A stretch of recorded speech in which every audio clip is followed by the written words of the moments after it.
안녕하십니까. 암호화폐 정보를 전달해드리는 닥터 비트맨입니다. 평일의 절반 수요일도 슬슬 마무리되고 있습니다. 어떻게 오늘 하루 잘 보내고 계신가요? 시간이 참 빠른 것 같다라는 생각이 드는 것 같습니다. 6월이 엊그제 시작을 한 것 같은데 어느새 6월의 절반이 지나고 있네요. 이 흘러가는 시간 속 암호화폐 시장 또한 계속해서 성장을 하고 있습니다. 그런 객관적인 내용들이 계속해서 나오고 있는 만큼 암호화폐 시장의 내재 가치, 펀더멘탈을 보며 투자하시길 진심으로 바라면서 수요일의 마무리는 과연 어떠한 소식들이 반겨주게 될지 한번 같이 보도록 하겠습니다. 최근 암호화폐 시장의 분위기가 지난달과는 다르게 긍정적인 방향으로 흘러들어가고 있는 것 같습니다. 이러한 시장 상황 속 긍정적인 소식들이 계속해서 나오고 있는데요. 최근 암호화폐 시장의 폭락에도 불구하고 특히 북미권에서 암호화폐 시장에 대한 소식들이 계속해서 나오고 있습니다. 오늘은 뉴질랜드에서 소식이 나왔는데 뉴질랜드에서는 지난 3월 이러한 소식이 나왔었습니다. 뉴질랜드의 퇴직연금 펀드의 경우는 보유 자산의 무려 5%를 비트코인에 투자했다는 소식이 나왔었습니다. 그만큼 암호화폐 시장에 관한 친화적인 국가 중 하나인데요. 과연 오늘은 어떤 소식이 나왔을지 한번 같이 보도록 하겠습니다. 한 서베이에서 뉴질랜드 시민 25%가 암호화폐에 투자 중이거나 또는 계획 중이다 이야기를 하고 있습니다. 최근 뉴질랜드 국민 2,000명을 상대로 진행한 설문조사에서 5분의 1이 암호화폐를 이미 투자하고 있거나 계획 중이라고 답변을 했다고 합니다. 조사에 따르면 지난해 3월부터 올 4월까지 암호화폐 보유자는 3%에서 무려 9.5%로 3배가 넘게 증가를 했다고 하는데요. 지난 코로나 팬데믹 이후 자산 가격이 일제히 하락하면서 암호화폐 투자에 대한 관심이 급증했다는 분석이 있습니다.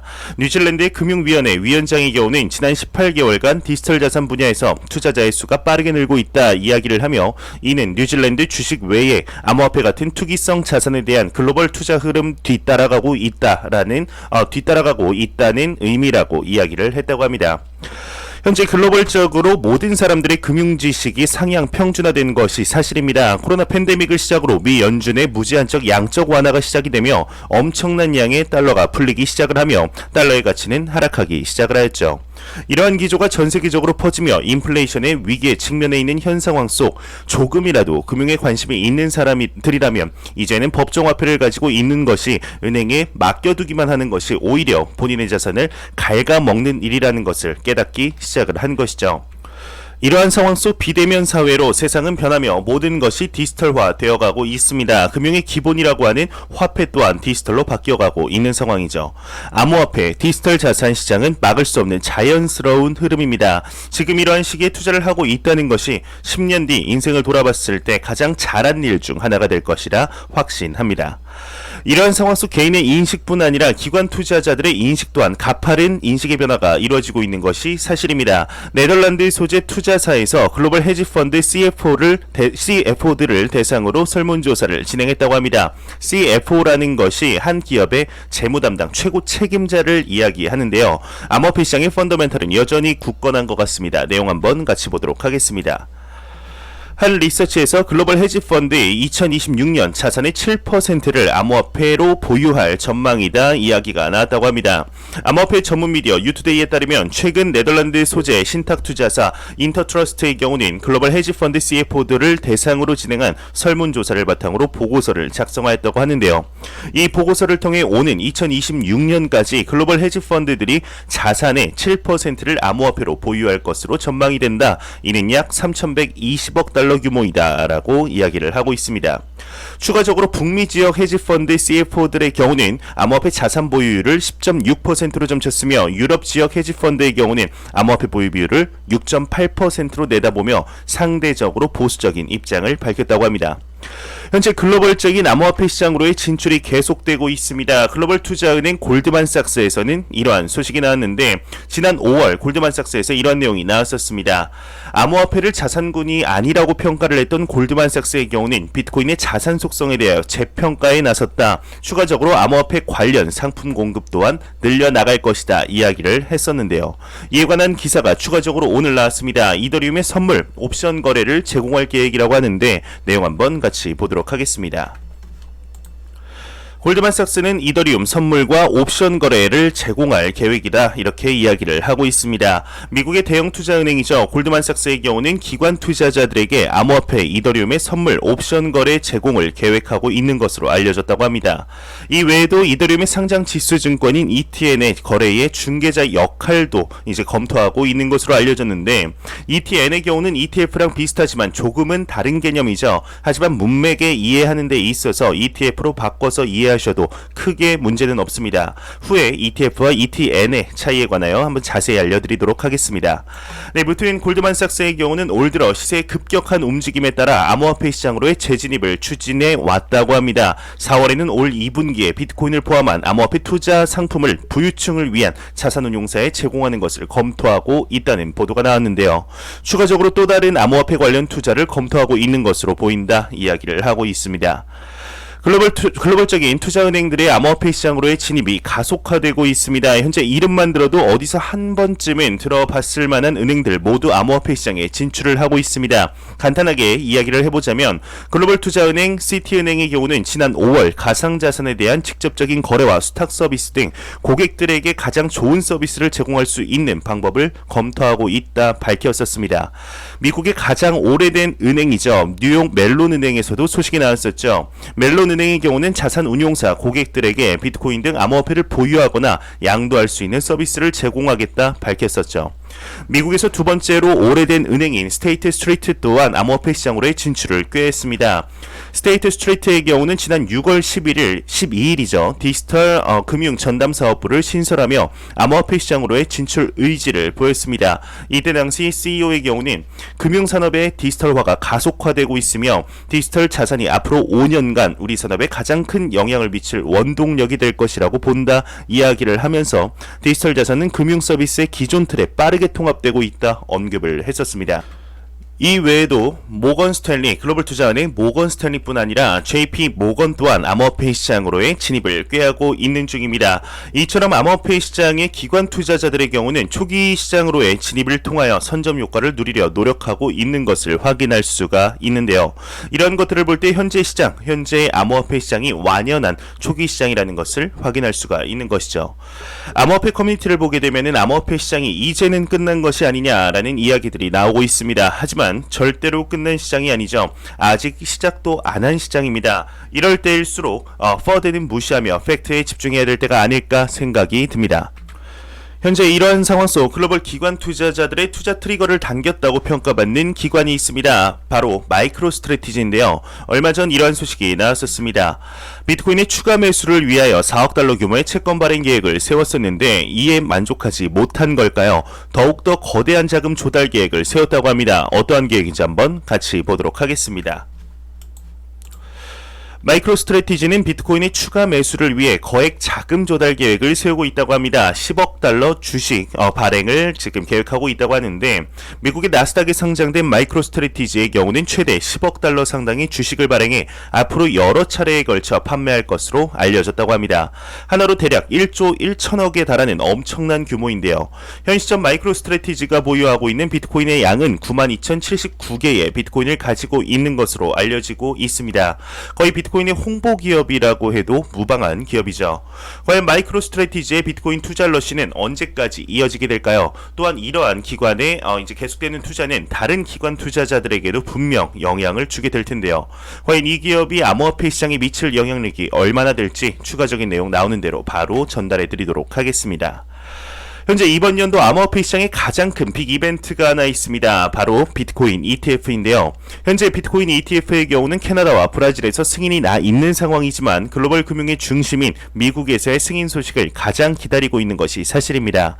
비트코인 ETF의 경우는 제도권에서 암호화폐 시장을 인정한다는 직접적인 증거 중 하나로 승인이 될 경우 이제 암호화폐 시장이 스타트 라인에 섰다고 볼 수 있는 내용인데, 조금은 안타까운 소식이 나왔습니다. 미 SEC의 신청 ETF 중 크립토인 비트코인 ETF에 대한 내용이 나왔는데요. 한 차례 추가로 연기가 되었다고 합니다. 내용 한번 같이 보도록 하겠습니다.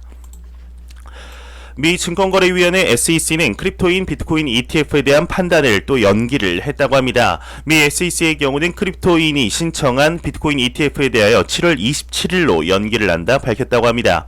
최초 신청 날짜는 4월 9일로 미국에서 8번째로 신청된 ETF 신청서인데 조금 밀린 것이죠. 하지만 드디어 내일입니다. 바네크사의 ETF의 경우는 아직까지 별말이 없는 것을 보니 특별한 일이 없다면 정상적으로 진행이 되지 않을까 싶은데요. 바네크사 ETF가 연장이 된다는 이야기가 나오지 않았으면 좋겠다 생각이 듭니다. 최근 우리나라 대한민국에서 암호화폐 시장 관련 내용들이 많이 나오고 있습니다. 특히 암호화폐 시장을 이제 책임지게 된 금융위원회에서 암호화폐 시장에 관한 큰 틀을 만들기 위한 움직임이 보이고 있는데요. 오늘은 금융위의 인력이 암호화폐 거래소에 컨설팅을 한다고 합니다. 그런데 본사에 상주하며 컨설팅을 진행한다고 하는데요. 내용 한번 같이 보도록 하겠습니다. 금융위원회는 암호화폐 거래소 현장 컨설팅을 도입을 했다고 합니다. 금융위원회 산하 금융정보분석원의 경우는 어제이죠. 15일부터 국내 주요 암호화폐 거래소 본사에 상주하며 컨설팅을 진행한다고 합니다.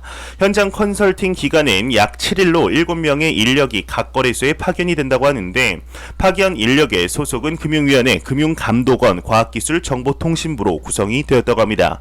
앞서 금융정보분석원은 지난 10일부터 11일까지 금융당국 현장 컨설팅을 원하는 거래소에 신청서를 접수한 바 있으며 업비트, 빗썸, 코인원, 코빗 등이 신청서를 제출한 것으로 전해졌다고 합니다. 최근 금융감독원의 암호화폐 시장에 대한 기조가 심상치 않아 보이는 것 같습니다. 사진 자료를 보시게 되면 금융위원회의 경우는 10일 암호화폐 거래소와 총 2번의 만남을 가졌었습니다. 이때 당시 안건은 비공개로 진행이 되었었는데 바로 다음날 업비트가 역대 최대 규모인 25개 코인에 대해서 이제 유의 종목을 지정하며 코인 정리에 들어가게 되었습니다. 추가적으로 또 어제 소식이 나왔었죠. 금감원에서 코인 거래소 20여 곳에 매일매일 투자 유의 종목과 상장 폐지 리스트를 제출하라 촉구를 하게 되었습니다. 이에 같은 결을 하는 내용이 추가로 나왔습니다. 이제는 업비트뿐만 아니라 빗썸과 코인원 또한 이번 달 안에 코인의 대거 상장 폐지를 추진한다고 합니다. 어떠한 내용인지 한번 같이 보도록 하겠습니다. 빗썸과 코인원도 6월 코인 대거 상장 폐지를 추진한다고 합니다. 업비트발 코인 정리 사태에 이어서 이제 4대 거래소인 빗썸과 코인원 또한 이르면 이번 달 대거 코인 정리에 나설 예정이라고 합니다. 9월 특정금융거래정보법이죠. 특근법 시행 전 사업자 신고받기를 위해서 김치코인이나 다크코인 등 코인 정리가 불가피하기 때문이라는 관측이 나오고 있는데요. 이에 대해서 업계 관계자의 경우는 업비트뿐 아니라 나머지 은행 실명 계좌를 발급받는 거래소들과 사업자 신고 예정인 거래소들은 잡코인 퇴출은 이달 안에 진행할 수밖에 없다 이야기를 하며 지난주에 이어 업비트도 조만간 2차 코인 정리에 나설 것이라고 언급을 했다고 합니다. 현재 대대적인 코인 숙청 작업에 돌입하는 것이 아닌가 하는 생각이 듭니다. 메이저 코인에 투자를 하시는 분들에게는 크게 위협적이지 않으나 코인 급등을 노리고 거래량이 작은 코인에 투자를 하시는 투자자분들의 포트폴리오에 포함이 되어 있다면 조금은 재정비를 할 필요가 있지 않나 생각이 듭니다. 이에 대한 내용 추가적으로 계속 나올 것으로 보입니다. 나오는 대로 여러분들께 전달해 드리도록 하겠습니다. 매일같이 나오는 리플 XRP에 관한 내용이 오늘도 또한 나왔습니다. 최근 리플사와 미 SEC 간의 소송이 계속되는 상황 속 미 법원에서 소식이 나왔는데요. 지난 6월 4일 리플사는 미 법원에 이러한 요청을 했었습니다. 리플사 측에서 SEC가 요청한 증거 개시 연장 요청을 기각해야 한다 이야기를 했었는데 안타깝게도 리플사의 요청이 받아들여지지 않은 것 같습니다. 이 소송이 단기간에 끝이 날 것 같진 않아 보이는데요. 어떠한 내용인지 한번 같이 보도록 하겠습니다. 미 법원이 미 SEC와 리플 소송 디스커버리 기간 60일을 연장하겠다 이렇게 밝혔다고 합니다. 미국의 현지 법원의 경우는 미 증권거래위원회 SEC와 리플사 간의 미등록 증권 판매 소송의 디스커버리 기간을 60일 연장해달라는 SEC의 요청을 허가했다고 합니다. 여기서 나오는 디스커버리라는 뜻이 브랜드명으로 오해할 수도 있으나 재판이 개시되기 전 당사자들이 가진 증거와 서류를 상호 공개를 통해 쟁점을 명확히 정리하는 디스커버리 제도를 운영하고 있다고 하는데요. 앞서 말씀드린 대로 SEC의 경우는 리플 소송 관련 증거들을 공정하고 효율적인 방법으로 다루기 위해 디스커버리 마감일을 연장해달라 요청한 바가 있었습니다. 이에 대해서 리플사의 경우는 소송 절차가 지연이 될 경우 미국 내 리플사의 사업이 어려워진다며 강하게 반발한 것이죠. 리플사의 경우는 이번 소송으로 리플사의 사업이 타격을 받았으며 연장해야 하는 이유를 SEC 측이 제시하지 못하고 있다 이야기하고 있는데요. 미 SEC 측의 경우는 현재 암호화폐 투자자들과 XRP 투자자 리플사가 제시하라는 증거를 제시하지 못하고 시간 끌기에만 급급한 모습을 보여주고 있습니다. 이러한 정황들을 볼 때 미 SEC 내부에서 또한 분명히 의견들이 갈리고 있는 것으로 보이는데 이 소송은 시간의 문제이지 결국엔 합의로 이루어질 것으로 보고 있습니다. 과연 앞으로 이 소송의 방향과 결과 어떠한 방향으로 흘러들어가게 될지 내용 나오는 대로 지켜보도록 하겠습니다. 바로 알려드리도록 하겠습니다. 네, 안 보고 가면 섭섭하겠죠. 마지막 크립토 공포 탐욕 지수입니다. 전날보다 10포인트 오른 38포인트를 기록을 했습니다. 가격의 상승이 2포인트에도 영향을 준 것 같은데요. 투자 심리가 전날 대비 소폭 개선이 됐지만 그럼에도 공포 단계는 지속이 되고 있습니다.